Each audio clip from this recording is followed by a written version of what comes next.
छोड़ा पीछा से हमारा रख दे आई के तो नाम दूरी छोड़ा पीछा से हमारा रख दे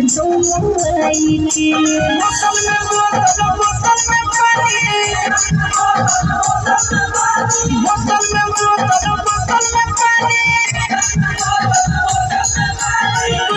छोड़ी दिलवा के छोड़ी दिलवा के